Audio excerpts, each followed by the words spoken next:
Hi everybody. As we all know, there's more and more people leaving America, and there's more and more people coming to America.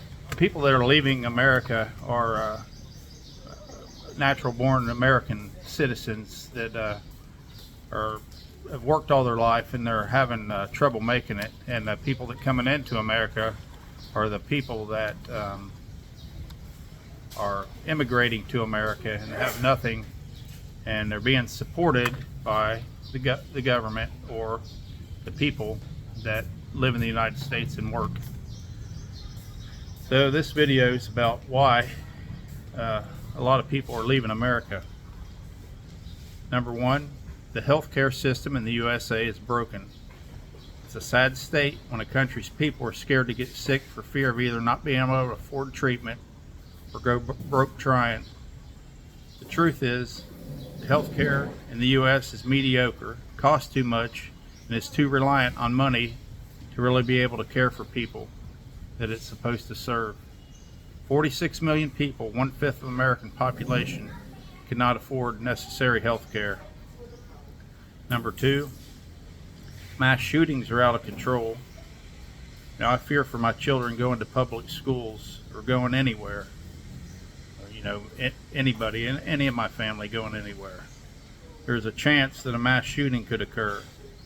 A child in school should never have to learn an active shooter drill, only tornado drills. Every day, more than 110 Americans are shot and killed, and more than 200 are shot and wounded. I blame this on soft laws on crime. They make examples out of these people. They can curb the shootings. It's a proven fact that there are more shootings in a gun-free area than area where it's legal to carry a gun. Chicago is a good example of that. And people get so busy making a living that they forget to make a life. And I saw this change from when I started my work career until the end a few years ago. People get so busy making a living, they forget to make a life. Work-life balance is non-existent in the USA. Some work weeks are 80-hour work weeks. People have side hustles and vacation days that they're afraid to take. The work culture in the U.S. is toxic, and everyone knows it. As a father and a farmer and working as a maintenance supervisor, I experienced the burnout of juggling being a parent, husband, and a good employee for a company and running a successful produce farm. It's not only exhausting trying to do everything, take care of everyone, and in the end, no one is taken care of like they should be, especially you. When the culture dictates that the later you stay on the job, the better you are at your job. Not enough vacation days, and when you use them, it's stressful because you fall behind on your work and are pushed to get back to speed. You miss a lot of children's programs and sporting events. Many people work 3 jobs to pay the rent or mortgage, and heaven forbid you have a medical emergency.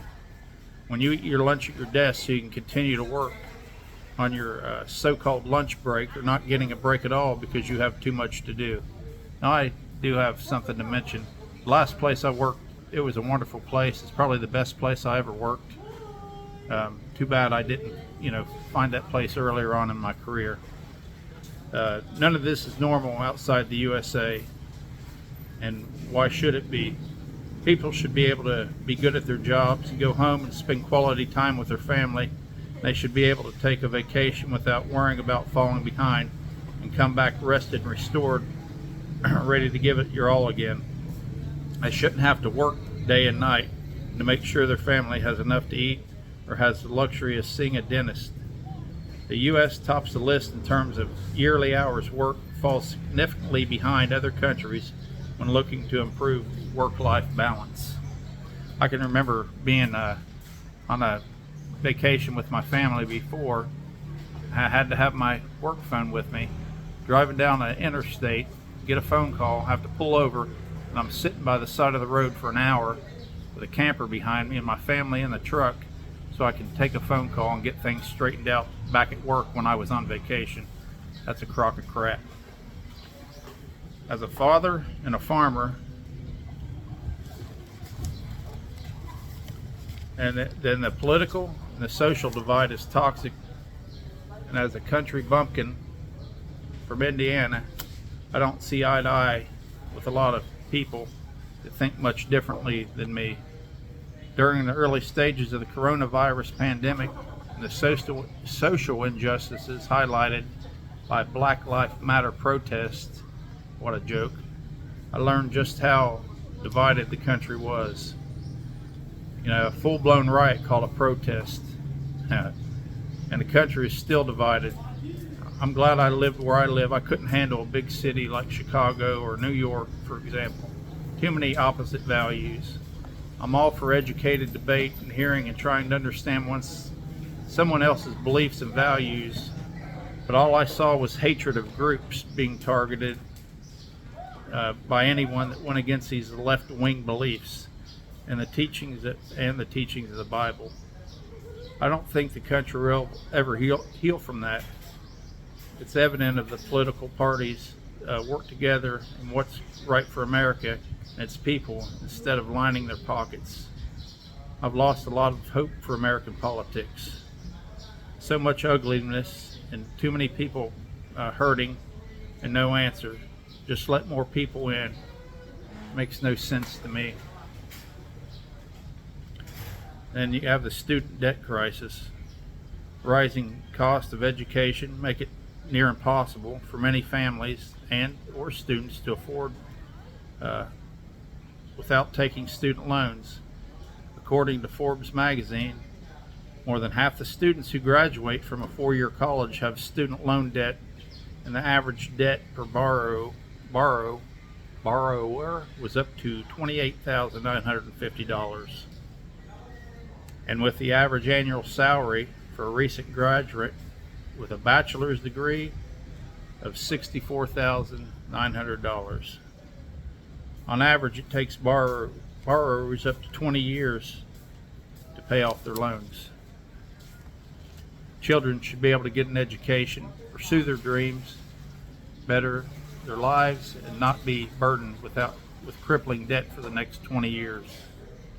Americans are leaving the U.S. to give their kids and themselves education opportunities that won't break the bank until retirement or can afford after retirement. And the real estate market. In the U.S., it's unrealistic. The pre-pandemic market was tough enough, but the pandemic made it crazy. It's great if you're sitting on a nice property ready to sell. Fortunately, I am. Not great if you're waiting for the right time to buy. It's part of the American dream, right? But buy a house with a yard, a pool, blah, blah, blah. But what happens when the prices soar and the inventory dives? It's not good for buyers.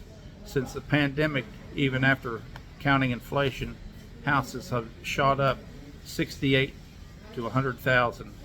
Americans are leaving the U.S. in search of more affordable housing, less volatile housing markets, and new lands to find their dreams homes. Now, to sum it all up, all kinds of people are leaving America. And the Philippines just used to be a place that was for older single men to start a new life. But as time goes by, more and more people are discovering the Philippines and finding out what a great place it is for a family life. Until next time, be safe, have a good one, and mahal ko kayo.